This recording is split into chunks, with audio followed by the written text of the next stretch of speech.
नमस्कार, मैं हूं आपके साथ मोनिका गुप्ता और आप देख रहे हैं हर खबर बुलेटिन की शुरुआत खास खबरों के साथ करेंगे। प्रधानमंत्री नरेंद्र मोदी ने मन की बात के 90 एपिसोड को संबोधित किया। इस दौरान पीएम ने ओलंपिक गोल्ड मेडल विजेता नीरज चोपड़ा का जिक्र करते हुए कहा कि ओलंपिक गोल्ड मेडल विजेता नीरज चोपड़ा फिर से सुर्खियों में छाए रहे। फिनलैंड में नीरज ने पावो नुर्मी गेम्स में सिल्वर जीता।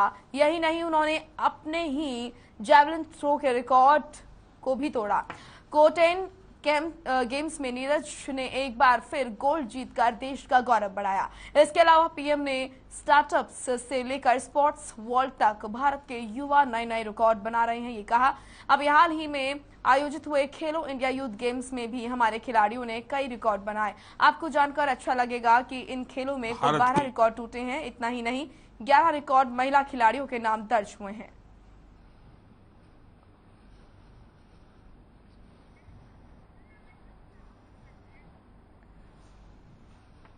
तो प्रधानमंत्री नरेंद्र मोदी ने मन की बात में खेलों का जिक्र किया और खिलाड़ियों की तारीफ करते हुए कहा कि खिलाड़ी जिस जज्बे से, जिस उत्साह से आगे बढ़ रहे हैं, मेहनत कर रहे हैं, वो मेहनत उनकी रंग ला रही है। नीरज चोपड़ा का जिक्र करते हुए उन्होंने कहा कि नीरज चोपड़ा एक बार फिर से सुर्खियों में है और फिनलैंड में जिस तरीके से उन्होंने अपनी प्रतिभा का दम दिखाया, सिल्वर जीता और देश का नाम रोशन किया, इसी तरीके से खेलो इंडिया का भी जिक्र किया। प्रधानमंत्री नरेंद्र मोदी ने खेलो इंडिया का जिक्र करते हुए कहा कि महिलाएं बहुत ही अच्छा कर रही हैं, बेटियों के नाम कई रिकॉर्ड दर्ज किए गए खेलो इंडिया के तहत। इस बीच देखा गया किस तरीके से जो खिलाड़ी हैं वो और ज्यादा उत्साह और ज्यादा मेहनत और ज्यादा लगन से आगे बढ़ रहे हैं।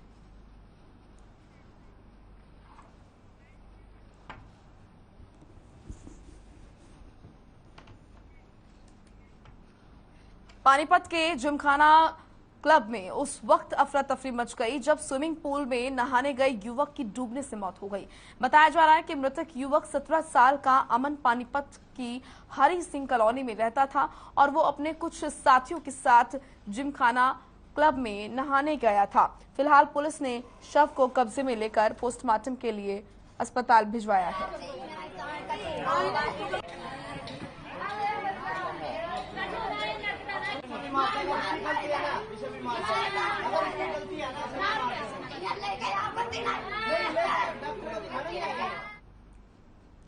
प्रधानमंत्री नरेंद्र मोदी ने मन की बात कार्यक्रम में हरियाणा में आयोजित खेलो इंडिया यूथ गेम्स की बात की, जिस पर सीएम मनोहर लाल ने ट्वीट किया और लिखा कि हरियाणा में आयोजित हुए खेलो इंडिया यूथ गेम्स से पीएम मोदी की प्रेरणा से हमने स्वदेशी खेलों को भी देने का प्रयास किया है और साथ ही लिखा कि मुझे खुशी है कि इन खेलों में कई रिकॉर्ड्स बने हैं और अधिकतर रिकॉर्ड बेटियों ने तोड़े हैं।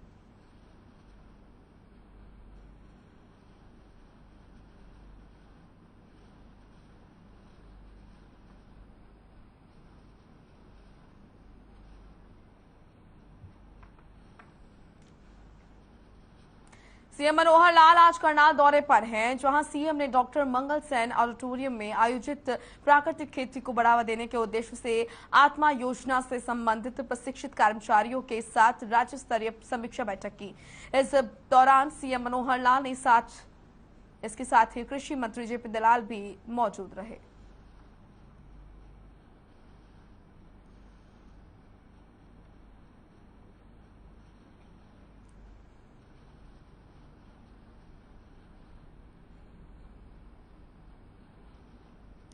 सीएम मनोहर लाल ने अंतर्राष्ट्रीय नशा निरोधक दिवस को लेकर ट्वीट किया है।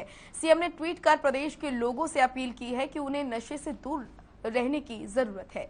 सीएम ने अपने ट्वीट में लिखा है कि हरियाणा की पहचान हमारा देसी खान पान है, क्योंकि देसी खान पान से युवाओं में शक्ति और ऊर्जा का संचार होता है। साथ ही सीएम ने ट्वीट में लिखा है कि नशे के सेवन से हमारी युवा पीढ़ी बर्बाद न हो, इसी उद्देश्य से नशे को जड़ से खत्म करने का संकल्प लें। ये ट्वीट आप देख रहे हैं, सीएम मनोहर लाल ने नशे के खिलाफ ये ट्वीट किया।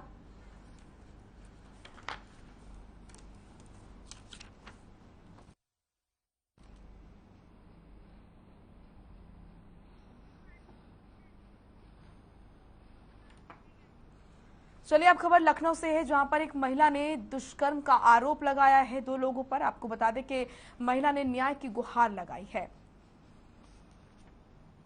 दरअसल लखनऊ के पारा के क्षेत्र में विवाहिता महिला के साथ 2 लोगों ने दुष्कर्म किया, लेकिन जब पीड़िता ने अपने पति को इस बारे में बताया तो पति ने पीड़िता के साथ मारपीट की। वहीं पीड़िता ने पति पर भी देह व्यापार करने का आरोप लगाया है।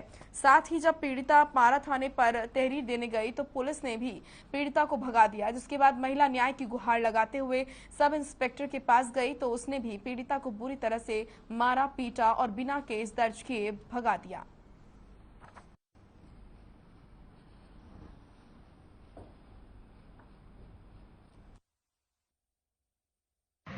मेरे साथ बलात्कार किया, जबरदस्ती बलात्कार किए थे। हाँ, उसके बाद मुकेश भी किया था। मुकेश, उसके फूफा का नाम क्या था? प्रेम। और मुकेश, इन दोनों ने बलात्कार एक साथ किया, अलग अलग किया? अलग अलग। अलग अलग किया। इसका नाले पे है पे रह रहे थे, गुज्जर के नाले पे। नाले पे? कहाँ पे किराए पर रह रही थी? गुज्जर के मतलब नाले पे। अच्छा, इसकी तहरीर आपने कहाँ दी? पारा थाने में। सुनवाई हुई आपकी? हमको गाली वाली देते हैं इंस्पेक्टर साहब, और रीना भी मतलब गाली वाली देती है, मारा पीटा भी नहीं। रीना कौन है? और क्या मामला हुआ आपके साथ? मतलब भिन्नो मतलब पैसे लिया था, विमल पैसे ले कह रहे थे हम तुम्हारी मदद करेंगे, और बाद में हमारी मदद भी नहीं कर रहे हैं, कह रहे थे हम नहीं करेंगे। ये लोग कौन है? पत्रकार है। कितना पैसा लिए थे? 1500 रुपया। आपसे? हाँ। क्या कहा था इन लोगों ने? कह रहे थे हम तुम्हारी मदद करेंगे। फिर उसके बाद जो मदद में क्या मदद करेंगे? कह रहे थे मुजमा लिखवा देंगे तुम्हारा थाने पे। हाँ। फिर उसके बाद क्या हुआ? फिर मतलब कह रहे थे हम नहीं लिखवाएंगे, जहाँ जाना जाओ। इन लोगों ने कहा? हाँ। उसके बाद हमने कहा तुम मेरे पैसे दिया था, कह रहे थे किसके सामने पैसे दिया हो। State head UP Amita Mishra हमारे साथ जुड़ चुके हैं ज्यादा जानकारी के साथ। अमिता जी, इस पूरे मामले में देखने को मिल रहा है कि पति भी कहीं ना कहीं, पति पर भी गंभीर आरोप महिला ने लगाए हैं। फिलहाल क्या कुछ अपडेट और क्या कार्रवाई पुलिस की तरफ से की गई है इस पूरे मामले में? जी मोनिका जी, मामला ये उन्नाव के तेगापुर गांव का है, जिसमें मार्च में होली 2022 इसी साल की बात है कि पड़ोस में रहने वाले सचिन ने मीरा नाम की लड़की है जो पीड़िता है, उसके घर में घुस के उसके साथ जबरदस्ती की। जब उसने इस बात की जानकारी अपने घर वालों को दी तो उन लोगों ने जाके थाने पे अपनी पूरी बात कही और FIR दर्ज करवाई।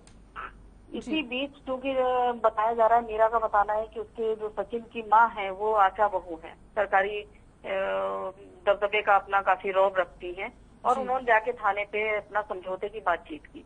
जी। समझौते के दौरान जो मीरा का कहना है कि सचिन ने उसको शादी का झांसा दिया और लोगों से कहा कि जब मैंने इसके साथ गलत किया है तो मैं शादी करने के लिए तैयार हूँ। जी। इस एवज में उसने थाने से ही कहा कि जो है तुम थाने पे ही उससे दबाव बनाया कि आप जो है 164 के बयान में जो है मजिस्ट्रेट के सामने आप बोल दीजिए ये कि हमारे साथ इन्होंने कोई जबरदस्ती नहीं की, जो भी हुआ सहमति से हुआ है और हम इनके साथ शादी के लिए तैयार हैं, हम बालिग हैं। जी। जबकि मोनिका जी हकीकत यह है कि लड़की नाबालिग है। जी।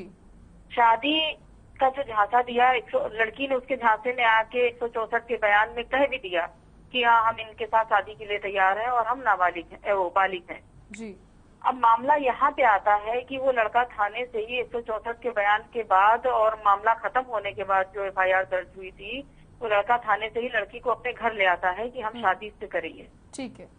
वो घर पे भी नहीं, अपने फूफा के घर पे लाया है। 13 तारीख को लड़की का कहना है कि 13 मई को सचिन जो लड़का मुख्य आरोपी है उसके फूफा ने भी लड़की के साथ जबरदस्ती की। जी। उसके साथ रेप किया। अब जब मीरा का कहना है कि जब मैंने सचिन को ये बात बताई कि तुम्हारे फूफा जी ने भी मेरे साथ ये हरकत की है, तो उसका कहना है कि वो अपने घर में रख रहे हैं, तुमको खिला रहे हैं, सब कुछ कर रहे हैं, तो जो वो कहेंगे वैसा करना पड़ेगा। अगर हमारे साथ रहना है तो आप ऐसा करो। इस बात के लिए उसने कहा कि नहीं मैं FIR दर्ज कराऊंगी जाके और मेरे साथ गलत हुआ है। तो मीरा का आरोप है कि जब इसने ये बात कही कि FIR दर्ज कराने की, तो उन लोगों ने इसको कमरे में बंद कर दिया और 18 तारीख को आर्य समाज मंदिर में ले जाके, 18 मई को आर्य समाज मंदिर में ले जाके इसकी मांग में सचिन से सिंदूर डलवा दिया उसी फूफा ने जिसने बलात्कार किया था। जी। यानी कि शादी का जो झांसा दिया था 164 के बयान बदलने के लिए, उसके एवज में उसकी एक सिंदूर डाल के और शादी का झांसा जो मौखिक तौर पे दिया था वो उन्होंने पूर्ण करा दिया। उसकी कुछ फोटोग्राफ खींच गई जो हमने आपको भेजी हुई है। जी, शादी सिर्फ नामात्र की है, यहाँ पर सिर्फ और सिर्फ सबूत के लिए यहाँ पर ये शादी की गई है। तो जब लड़की ने शिकायत की तो क्या पुलिस ने किसी तरह की कोई कार्रवाई नहीं की, क्योंकि जांच नहीं हुई है क्या, टेस्ट नहीं हुई है क्या? उसमें मेडिकल भी हुआ, पहले मामले में मेडिकल भी हुआ, मेडिकल में साबित भी हुआ कि उसके साथ रेप हुआ है जी। लेकिन 164 के बयान बदलने के बाद मामला खत्म हो गया। जब वो लड़का शादी की बात करने लगा, उसने शादी की बात सिर्फ मुकदमे से बचने के लिए और जेल जाने से बचने के लिए की।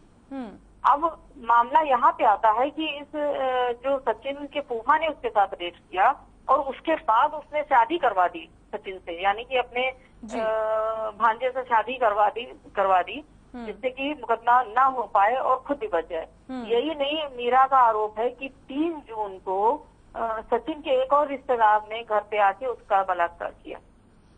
हद यहाँ पे हो जाती है कि और लगातार ये घटनाएं होने के बाद भी मीरा का आरोप है, कहना है कि सचिन उस पे यही दबाव डालता रहा है कि जो हो रहा है वो होता रहेगा, आप जो रहना है हमारे साथ तो आपको ये चीजें बर्दाश्त करनी पड़ेंगी, आपको हमें पैसे से मतलब है। क्योंकि मेरा कहना है वो बहुत ही नशा वगैरह करता है, शराब पीता है, मारपीट करता है मेरे साथ और बहुत मारपीट भी मेरे साथ की गई।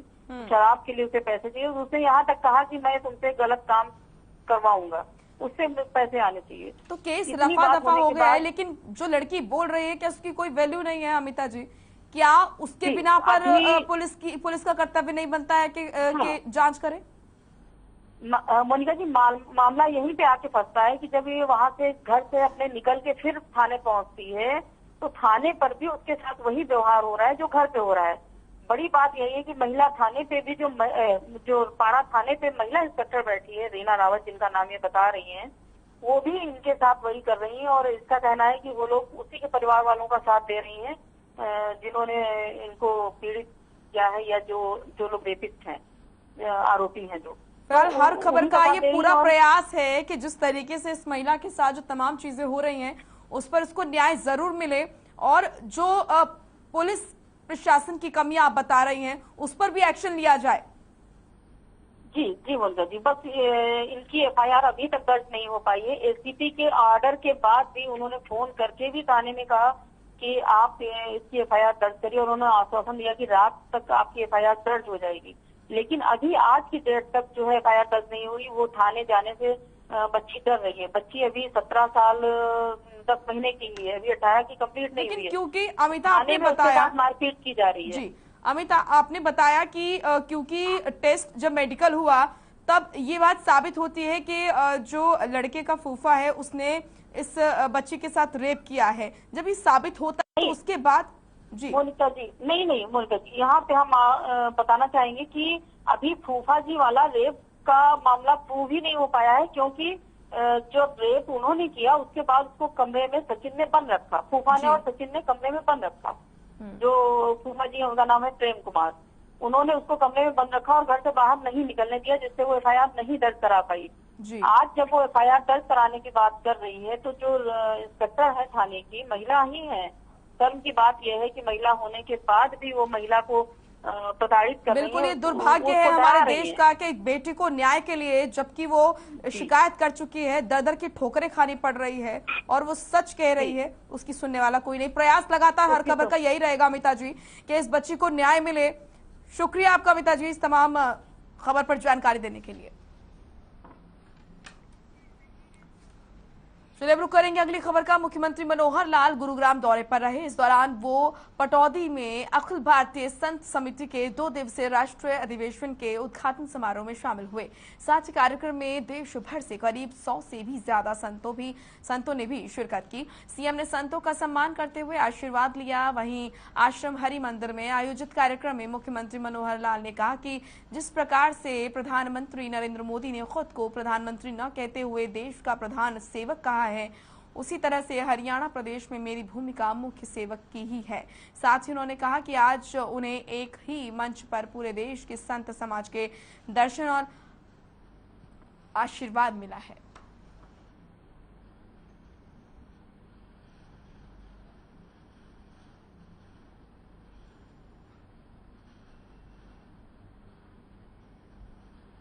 पिता का अपना धर्म है, पुत्र का अपना धर्म है, पति का अपना धर्म है, पत्नी का अपना धर्म है, विद्यार्थी का अपना धर्म है, सेवक का अपना धर्म है। तो सब धर्म के नाते से एक ड्यूटीज का एक गुच्छा है, ड्यूटीज का एक पुंज है। हमारे कर्तव्य परायणता ये धर्म के आधारित है। तो मैं इस बात को इसलिए कहना चाहता हूं कि उन प्राचीन परंपराओं को बहुत से लोग दरकिनार करके भूलते जा रहे हैं, लेकिन जब हम संत समाज के चरणों में बैठते हैं और जो इनके द्वारा मार्गदर्शन हमको मिलता है, तभी जाकर के दिशा ठीक होती है समाज में हर व्यक्ति की।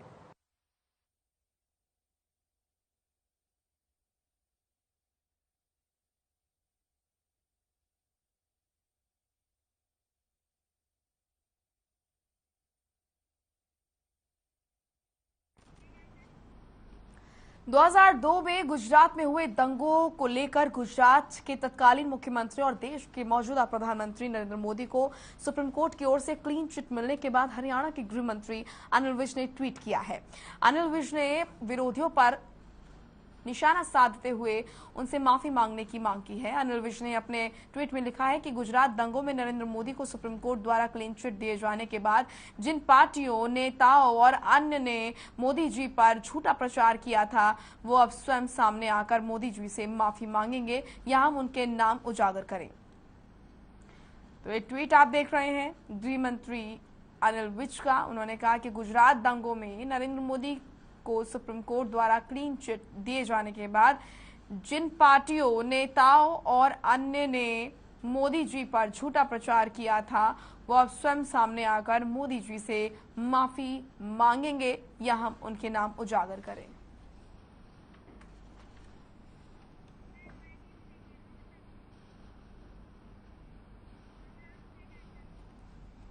रोहतक में अन्नपूर्णा माता मंदिर बनाया जा रहा है और इस मंदिर को अन्नपूर्णा माई शिव शंभू सदा सहाय सेवा समिति बनवा रही है। प्रदेश के परिवहन मंत्री मूलचंद शर्मा और पूर्व मंत्री मनीष ग्रोवर ने श्री अन्नपूर्णा माता मंदिर की आधारशिला रखी।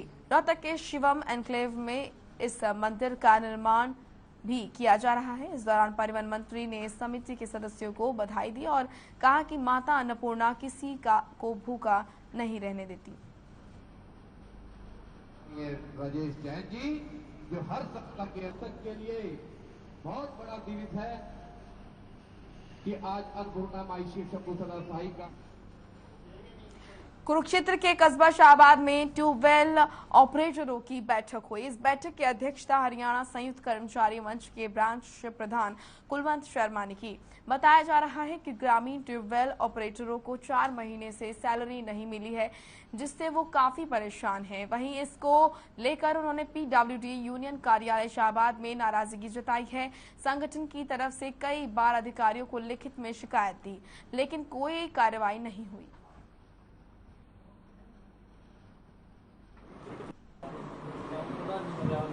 Haryana government PWD mechanical worker union registered number 41 की ब्रांच जन स्वास्थ्य विभाग उपमंडल शाहबाद के कर्मचारियों की एक बैठक हुई, जिसमें अब मार्च 2022 से ग्रामीण ट्यूबवेल ऑपरेटरों का वेतन रुका हुआ है, जिसके बारे में हम जिला विकास एवं पंचायत अधिकारी एवं महानिदेशक से कई बार मिल चुके हैं, परंतु हरियाणा सरकार द्वारा दी हुई सुविधाओं को ये अधिकारी लागू करने में आनाकानी कर रहे हैं।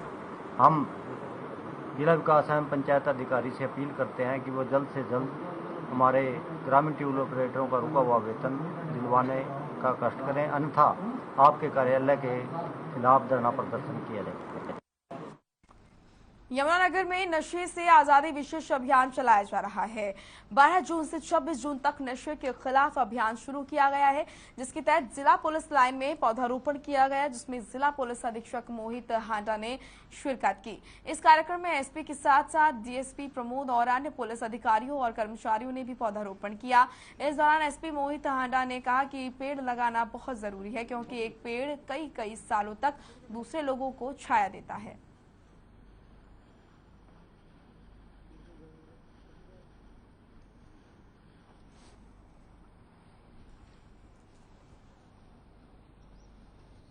International day against drug abuse and illicit trafficking ये 26 जून को मनाया जा रहा है। यहाँ पे इसी उपलक्ष्य पे बाकी अन्य गतिविधियों के साथ साथ पौधारोपण का कार्यक्रम पुलिस लाइंस यमुनानगर में आयोजित किया गया है। इससे यही संदेश हम आम जन को देना चाहते हैं कि एक पौधा लगा के जिस प्रकार से उसकी छाया जो है वो सालों साल जो है वो लोगों को मिलती है, अगर हम नशे के विरुद्ध भी एक कदम उठाएं आज तो उसका फ़ायदा पूरे समाज को मिलेगा और हमें इसके बारे में लगातार प्रयत्नशील रहना चाहिए।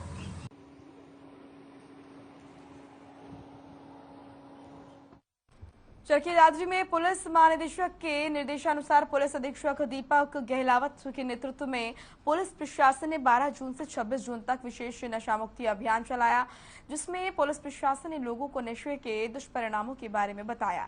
इसके साथ ही स्कूलों और शिक्षण संस्थानों में बच्चों को नशा न करने की शपथ भी दिलाई। उप पुलिस अधीक्षक राम सिंह ने नशा मुक्ति अभियान के तहत निकाली गई जन जागरूकता रैली को हरी झंडी दिखाई और लोगों को नशे से बचने के साथ साथ नशा न करने के लिए प्रेरित किया और बताया कि पुलिस प्रशासन समय समय पर नशा मुक्ति अभियान के तहत लोगों को जागरूक करता है ताकि जिले को नशा मुक्त किया जा सके। साथ ही कहा कि नशा बेचने और खरीदने वाले की सूचना हेल्पलाइन नंबर या नजदीकी पुलिस स्टेशन पर दें ताकि उनके खिलाफ कार्रवाई की जा सके।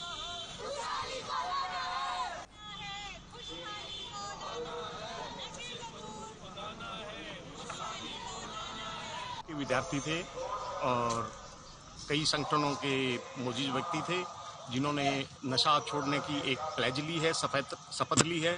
और इसके अलावा यहाँ रोज गार्डन से लेकर पूरे शहर में लोगों को नशे के प्रति जागरूक करने के लिए और नशा छुड़वाने के लिए एक मुहिम चलाई है, जो मुहिम पहले से ही 12 जून से लेकर 26 जून तक के लिए एक पूरा पखवाड़ा विश्व में मनाया जा रहा है।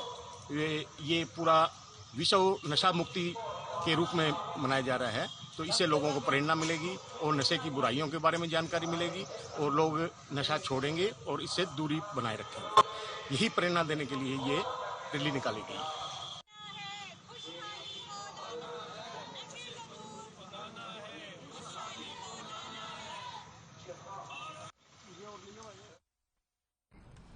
सिरसा में अंतर्राष्ट्रीय नशा निरोधक दिवस पर मैराथन दौड़ का आयोजन किया गया, जिसमें एसपी डॉक्टर अर्पित जैन सहित पुलिस के अधिकारियों ने हिस्सा लिया।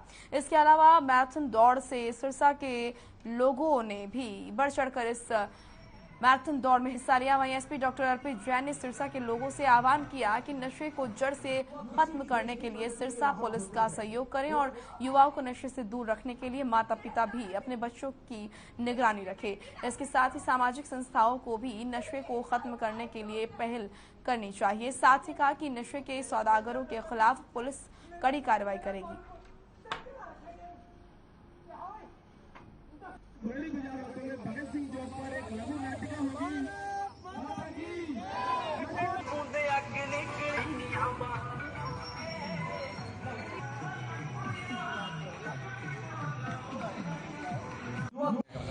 आज अंतर्राष्ट्रीय नशा निरोधक दिवस है और पूरे विश्व भर में ये मनाया जा रहा है और इसमें यही एक संदेश समाज को देना होता है। पूरे विश्व भर में जो वो चल रहा है कि जो भी नशा है उसको हमको प्रिवेंट करना है, यानी कि कैसे नशा समाज में अगर फैल रहा है तो उसको रोकना है।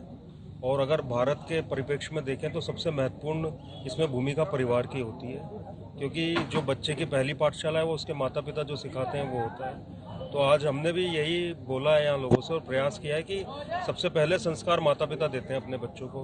उनको हमेशा ध्यान रखना चाहिए कि उनका बच्चा किस संगत में जा रहा है। उनको निरंतर बातें करते रहना चाहिए अपने बच्चों से कि कहीं वो बिगड़ तो नहीं रहा है। क्योंकि अगर कोई बच्चा बिगड़ रहा है, चाहे वो नशे में जा रहा है या उसमें आपराधिक प्रवृत्ति का विकास हो रहा है या अपराध कर रहा है, तो निश्चित रूप से सबसे बड़ी जिम्मेदारी परिवार की होती है।